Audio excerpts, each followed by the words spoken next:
ஒழுங்கா நீங்களே இந்த விஷயத்துல இருந்து விலகி போயிருங்க. இல்லைன்னா 2 பேரும் ஜெயில கம்பி எண்ண வேண்டியிருக்கும். உன்னால முடிஞ்சதை நீ செஞ்சுக்கோ. இந்த கல்யாணம் கண்டிப்பா நடக்கும் பாரு.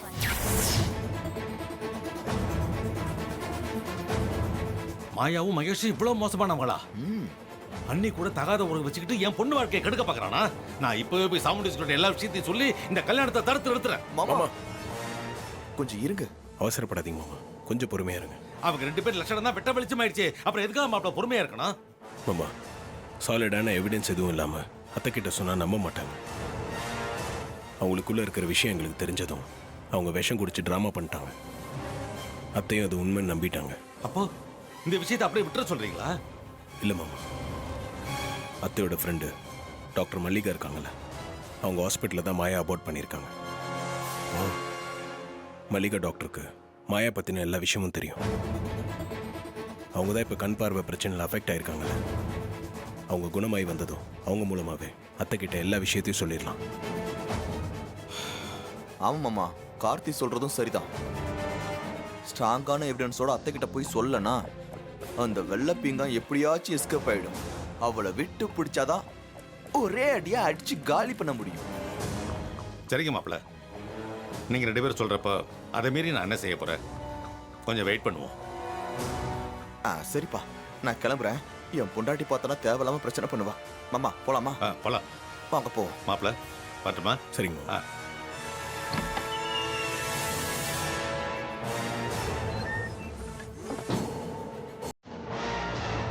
மாமா உங்ககிட்ட கொஞ்சம் தனியா பேசணும். வாங்க. என்ன விஷயம்? வாங்க சொல்றேன்.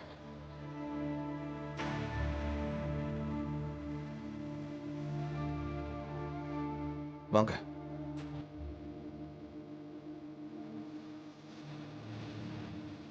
என்ன விஷயம் மாப்பிள்ள, சொல்லுங்க. அந்த மகேஷ் மோசமானவனு தெரிஞ்சு போச்சு. இனிமே அவனுக்கு நம்ம ரேவதியை கல்யாணம் பண்ணி கொடுக்க கூடாது. அது எப்படி அவனுக்கு கட்டி கொடுக்க முடியும் மாப்பிள்ள? ஆனா அதே தேதியில அதே முகூர்த்தத்துல நம்ம ரேவதிக்கும் கார்த்திக்கும் கல்யாணம் பண்ணி வச்சு அந்த மகேஷ் மாயா மூஞ்சில கரிய பூசணும். அப்பதான் அவங்க செஞ்ச துரோகத்துக்கு பதிலடி கொடுத்த மாதிரி இருக்கும் மாமா. எனக்கும் என் மாப்பிள்ளைக்கு பொண்ணு கொடுக்கணும்னு ஆசையா தான் இருக்கு. ஆனா அதுக்கு சாமுண்டீஸ்வரர் ஒத்துக்க மாட்டாளே. மாமா இப்படியே சொல்லிட்டு இருந்தா அது நடக்காதுதான் மாமா. நாம தான் ஏதாவது செஞ்சு இந்த கல்யாணத்தை நடத்தி வைக்கணும். உங்களுக்காக உங்க தங்கச்சி மகன் பணம் காசு வசதியான வாழ்க்கை எல்லாத்தையும் விட்டுட்டு வந்து இங்க வந்து டிரைவரா கஷ்டப்பட்டுக்கிட்டு இருக்கான். கோவில்ல நம்ம எல்லாரையும் காப்பாத்தலாம். அத்தைய செங்கல் சூளையில வச்சு அந்த சிவனாண்டி கொல்ல பார்த்தப்போ அவன் தான் காப்பாத்தினான். கோவில் கலசம் தொலைஞ்சு போனப்போ அவன் தான் தேடி கண்டுபிடிச்சு எடுத்துட்டு வந்து நம்ம குடும்ப மனத்தை காப்பாத்தினான். இப்படி அவன் உங்களுக்காக நிறைய செஞ்சிருக்கான். நீங்க அவனுக்காக என்ன செஞ்சிருக்கீங்க மாமா? இங்க பாருங்க, இப்ப அவன் ஒய்ஃபை இழந்துட்டு தனி மரமா இருக்கான். என்ன சொல்றீங்க மாப்பிள்ள? கார்த்தி மாப்பிள்ளைக்கு கல்யாணம் ஆயிடுச்சா? ஆமா, அவன் ஒய்ஃபை இறந்துட்டதா தான் கார்த்தி சொன்னான். இந்த கல்யாணத்தை மட்டும் நம்ம பண்ணி வச்சுட்டா அவனும் சந்தோஷமா இருப்பான், 2 குடும்பமும் ஒண்ணு சேர அதுவும் ஒரு வகையில உதவியா இருக்கும்ல. மாமா ரொம்ப யோசிக்காதீங்க, உங்களால முடியும். அவன் இந்த வீட்டுக்கு மருமகனா வந்தாதான் அத்தைய சரி பண்ண முடியும். ரேவதி வாழ்க்கையும் நல்லா இருக்கும். எல்லாமே உங்க கையில தான் இருக்கு, பாத்துக்கங்க. அவ்வளவுதான், நான் சொல்ல வேண்டியதை சொல்லிட்டேன்.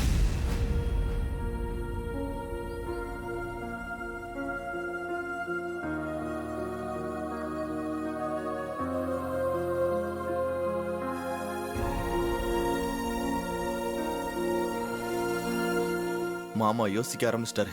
கண்டிப்பா ஏதாவது செய்வாரு. கார்த்தி இந்த வீட்டுக்கு மாப்பிள்ளையா வந்தா கண்டிப்பா இந்த 2 குடும்பமும் ஒண்ணு சேரும். அப்பதான் நமக்கும் இழந்த கௌரவம் மரியாதைலாம் திரும்பவும் கிடைக்கும்.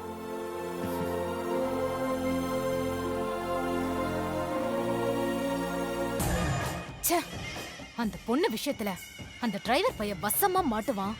சாமுண்டீஸ்வரி அவனை வீட்டை விட்டு துரத்துவாங்கன்னு பார்த்தா எல்லாம் தலைகீழா மாறிடுச்சு. கடைசியில பிளான் போட்ட சிவனாண்டியே ஜெயிலுக்கு போக வேண்டியதா போச்சு. அந்த டிரைவருக்கு எதிரா என்ன பிளான் பண்ணாலும் அதை அவன் ஈஸியா உடைச்சு வெளியே வந்துட்டானே. அவனை என்ன பண்ணா வீட்டை விட்டு துரத்த முடியும்னு ஒன்னும் புரியலையே. அவனுக்கு அந்த சாமுண்டீஸ்வரியோட சப்போர்ட் இருக்கனாலதான் நம்மளால அவனை எதுவுமே செய்ய முடியல. ஊர் முழுக்க அவனுக்கும் ஒரு ரேவதிக்கும் காதல் இருக்குன்னு எழுதி வச்சோம். அதை பார்த்து சாமுண்டீஸ்வரி கோபமாகி அவனை வீட்டை விட்டு துரத்துவான்னு பார்த்தா அதை பெருசா கண்டுக்காம அப்படியே விட்டுட்டா. மண்டபத்துல உன்னை கட்டையால தாக்குனது அவன் தானே சொன்னப்பவும் அவனை வீட்டை விட்டு துரத்தல. இப்ப இந்த பொண்ணு மேட்டர்லயும் அவன் தப்பிச்சிட்டான். அவன் ஒரு தீரா தலைவலியா இருக்கான். இப்படியே போனா நான் ரேவதி கழுத்துல தாலி கட்டுறது கஷ்டம்தான். அந்த டிரைவருக்கும் ரேவதி மேல ஒரு கண்ணு இருக்குன்னு நினைக்கிறேன். அவன் நடவடிக்கை எல்லாம் பாக்குறப்ப எனக்கு என்னமோ சந்தேகமா தான் இருக்கு. ஒருவேளை மண்டபத்துல வச்சு ரேவதியை கல்யாணம் பண்ணிக்க ஏதாவது பிளான் வச்சிருப்பானோ? நீ சொல்ற மாதிரி நடக்கும் வாய்ப்பு இருக்குடா.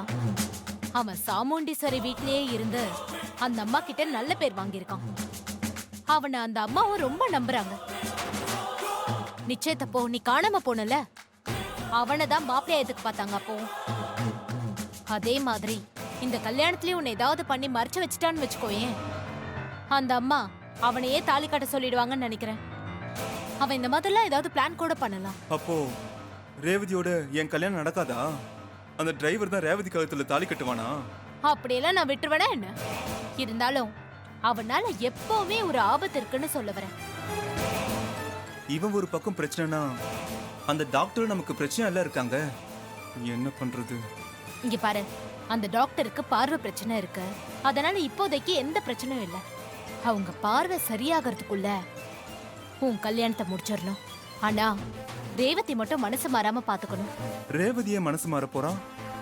நாம அவளை பாக்குறப்பெல்லாம் அந்த டிரைவரை பத்தி தப்பு தப்பா ஏதாவது சொல்லிக்கிட்டே இருக்கணும். அவனால கல்யாணத்துல பிரச்சனை வருமோன்னு பயமா இருக்குன்னு சொல்லணும். அப்பதான் அவ அப்படியெல்லாம் நடக்காதுன்னு நம்ம பக்கம் ஸ்ட்ராங்கா இருப்பா. அதுவும் சரிதான். அதோட அவ ஒரு குழந்தைய தத்தெடுக்கிறதா சொன்னால, அதுக்கு நாம சம்மதம் சொல்லிருக்கோம். அதுல அவளுக்கு நம்ம மேல ஒரு நல்ல அபிப்பிராயம் இருக்கு. அதனால நீயும் அந்த குழந்தைய தத்தெடுக்கிறத பத்தி சமயம் கிடைக்கும் போதெல்லாம் அவகிட்ட பேசு. அப்பதான் இன்னும் அவளுக்கு நம்ம மேல நல்ல அபிப்பிராயம் கூடும். ஒரு வேளை அவன் நம்மள பத்தின உண்மைய ரேவதி கிட்ட போட்டு கொடுத்தாலும் அவன் நம்ப மாட்டான். அப்பதான் இந்த கல்யாணம் எந்த பிரச்சனையும் இல்லாம நல்லபடியா நடக்கும். சரி, நீ சொன்ன மாதிரி நடந்துக்கிறேன். எப்படியோ ரேவதியோட என் கல்யாணம் நடந்து அவ சொத்தெல்லாம் நமக்கு வந்தா சரி.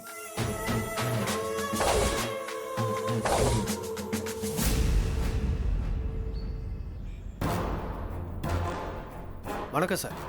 வணக்கம். உங்களை தான் பார்க்க வந்தேன். உட்காருங்க. Thank you sir. என்ன விஷயம் சொல்லுங்க. சிவனாண்டி என்னோட கிளைண்ட் சார். அவர் இன்னோசென்ட், எந்த தப்பும் செய்யாதவர். அவர் மேலே எஃப்ஐஆர் எதுவும் போடலையே. இவரு தப்பு பண்ணாதவரா? இவர் செஞ்ச கேவலமான காரியத்தை தான் அந்த பொண்ணு விவரமா சொல்லிட்டாளே. அப்புறம் எப்படி தப்பு பண்ணலன்னு சொல்றீங்க நீங்க? சார், அதெல்லாம் என் கட்சிக்காரருக்கு எதிராக செஞ்ச சதி சார். அதோடு இல்லாம அந்த பொண்ணை என் கட்சிக்காரருக்கு எதிராக சாட்சி சொல்ல வச்சிருக்காங்க.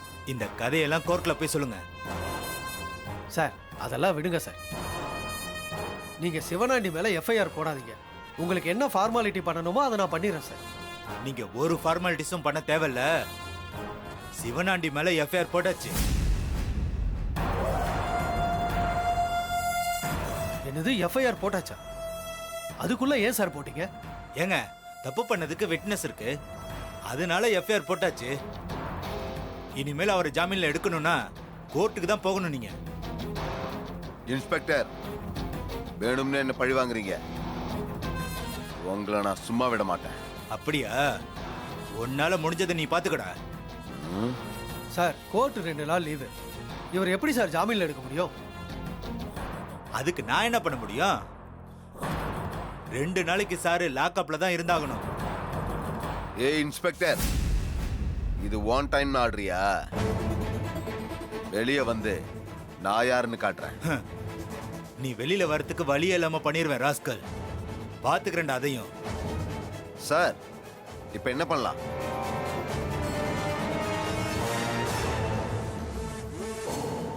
வேற வழியே இல்லை சார்.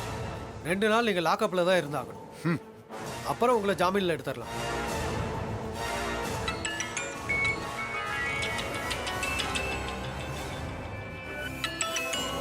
சந்திரகலா மேடம் தான் சார் கால் பண்றாங்க. ஹலோ, சொல்லுங்க மேடம். என்ன ஜாமீன்ல வெளியில எடுத்தாச்சா? இல்ல மேடம். இல்லையா? ஏ, உங்க ஹஸ்பண்ட் மேல எஃப்ஐஆர் போட்டுட்டாங்க மேடம். அதனால இனிமே ஒன்றும் பண்ண முடியாது மேடம். என்னமோ அவர் ஈஸியா வெளியில கொண்டு வந்துடலாம். ஒண்ணு பிரச்சனை இல்லைன்னு வாய்க்குள்ளேயே பேசிட்டு போறீங்க. இப்ப முடியாதுன்னு ஈஸியா சொல்றீங்க. மேடம், நான் வரதுக்குள்ள சார் மேல எஃப்ஐஆர் போட்டுட்டாங்க மேடம். என்னால ஒன்றும் பண்ண முடியல. இனிமேல் கோர்ட்டு மூலமா தான் நம்ம ஜாமீன் எடுக்க முடியும். அப்ப அதுக்கு ட்ரை பண்ண வேண்டியதானே? மேடம், கோர்ட்டு 2 நாள் லீவு மேடம். அதனால ஜாமீனும் 2 நாள் கழிச்சு தான் கிடைக்கும். இப்படி காரணம் சொல்லாதீங்க. சட்டம் படிச்சிருக்கீங்கல்ல, ஏதாவது செஞ்சு இந்நேரத்துக்கு அவர் வெளியில கொண்டு வந்திருக்க வேண்டாமா? மேடம், நீங்க நினைக்கிற மாதிரிலாம் எதுவும் செய்ய முடியாது மேடம். கோர்ட்டுக்குன்னு சில ப்ரொசீஜர்ஸ் இருக்கு மேடம். அதுபடி தான் மேடம் செய்ய முடியும். சார் கொடுங்க.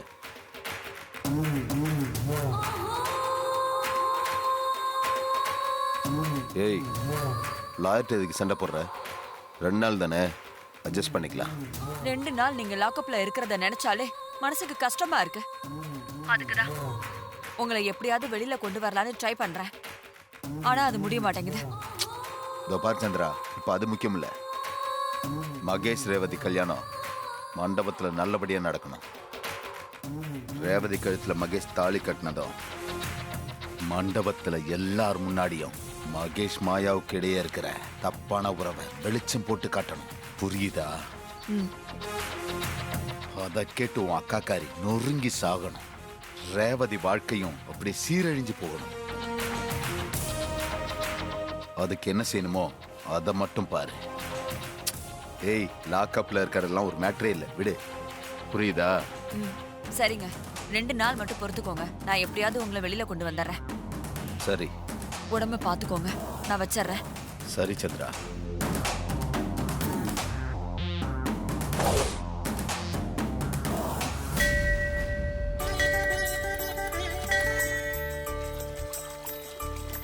என்ன பசிக்குதா? இந்தா. இந்தா. சாப்பிடுங்க.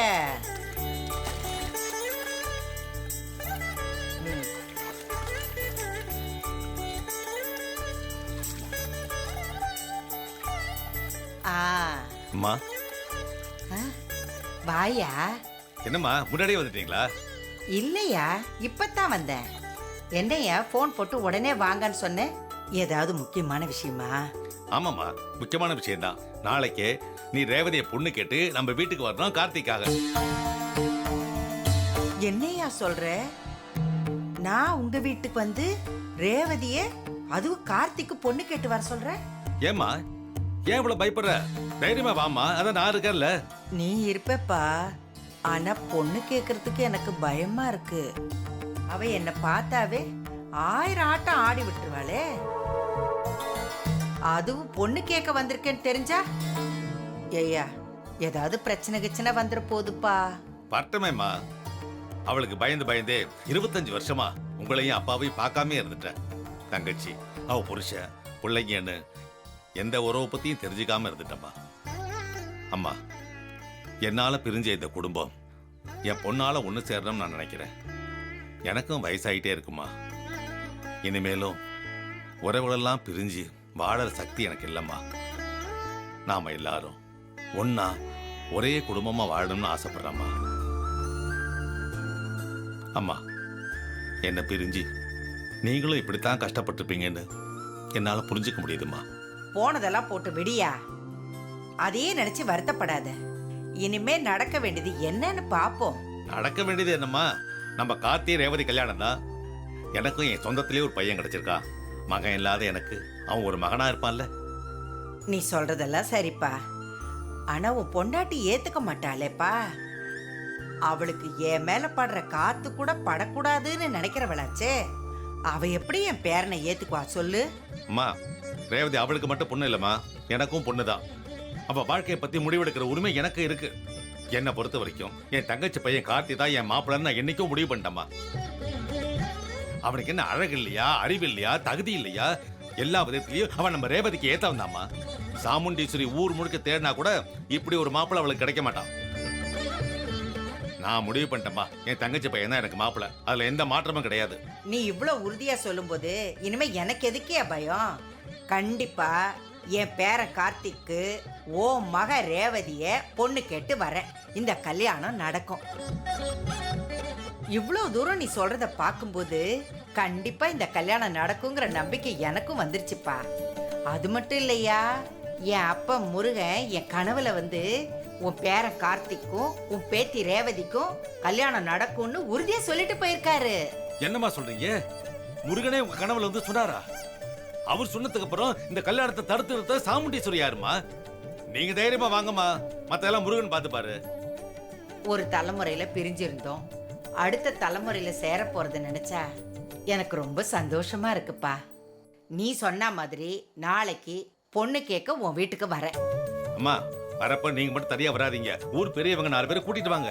அப்பதான் அவங்களை எதிர்த்து ஏதாவது பேசினா கூட இவங்கெல்லாம் உங்களுக்கு சப்போர்ட் பண்ணுவாங்க. நீ சொல்றதும் சரிதான்ப்பா, அதே மாதிரி வந்துடுறேன். சரிம்மா, நான் வரேன், நாளைக்கு வந்துடுறேன். ஜாக்கிரதையா பாத்து சரிம்மா போயா. சரிம்மா, நீங்களும் பார்த்து போங்க. அப்பா கடவுளே,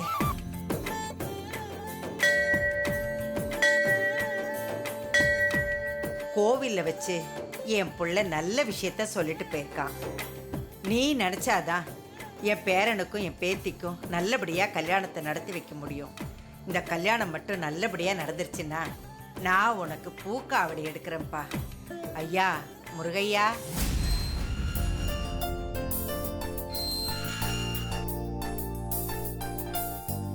hi uncle, how are you? Hi, I'm fine. நீ எப்படி இருக்க? நல்லா இருக்கேன் அங்கிள். உன் படிப்புலாம் எப்படி போயிட்டு இருக்கு? அங்கிள், நான் தான் எப்பவும் கிளாஸ் ஃபர்ஸ்ட். அப்படியா? ம், நைஸ். Thank you uncle. அம்மா இருக்காங்களா? இருக்காங்க அங்கிள், வாங்க.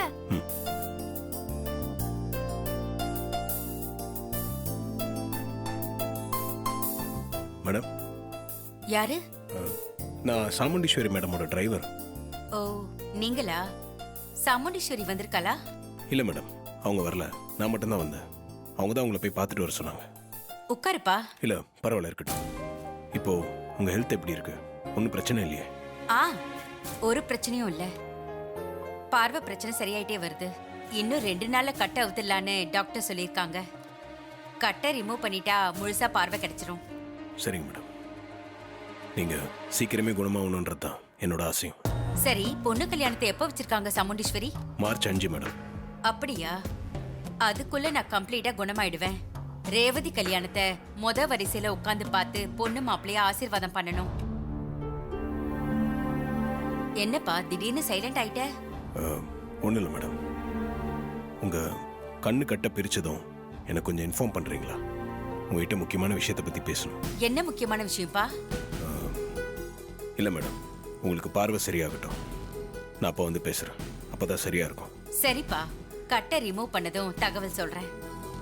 சரிங்க மேடம், தேங்க்ஸ். நீங்க உடம்ப பாத்துக்கங்க. சரிப்பா. By uncle.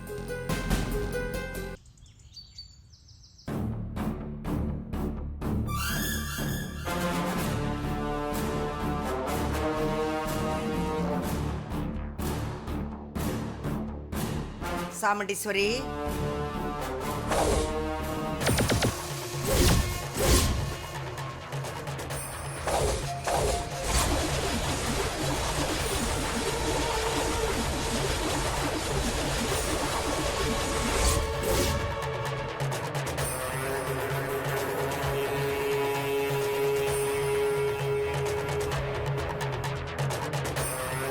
நில்லு.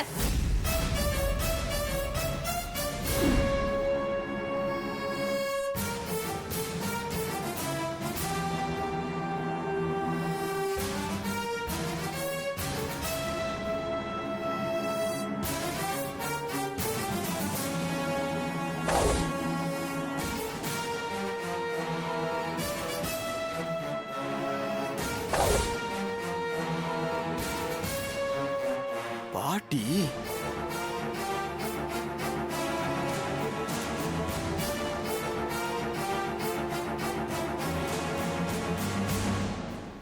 அப்பா, அம்மா சொன்னபடி வந்துட்டாங்க.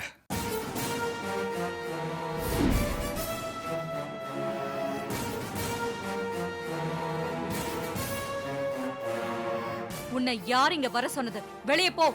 யார் வர சொல்லணும்? ஒருத்தர் சொல்லிதான் நான் இங்க வரணுங்கிற அவசியம் எனக்கு இல்ல. என்ன வில்லங்கம் பண்ண வந்திருக்கியா? இது ஏன் வீடு. யாரு நினைச்சாலும் இங்க உடனே தட்ட தூக்கிட்டு வந்துட முடியாது. நான் சொல்லணும், என்னோட அனுமதி வேணும். அது இல்லாம இங்க யாரும் வர முடியாது. இது ஏன் இடம். இங்க நீ மட்டும் இல்ல, என் புள்ள இருக்கிறான், என் பேத்திங்க எல்லாரும் இங்க இருக்கிறாங்க.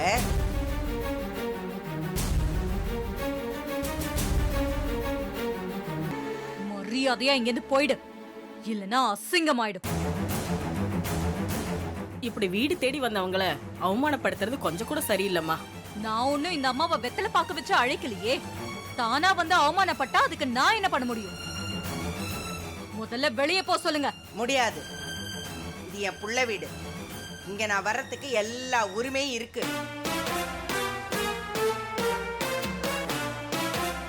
என்ன 25 வருஷம் கழிச்சு உரிமையெல்லாம் பேசிக்கிட்டு இருக்க? உன்னை பார்த்தாலே எனக்கு உடம்பெல்லாம் எரியுது. நான் ஏதாவது செய்யறதுக்குள்ள இங்க இருந்து போயிடு. போக மாட்டேன். என் புள்ளையும் என் பேத்திகளையும் பார்த்து பேசிட்டு தான் போவேன்.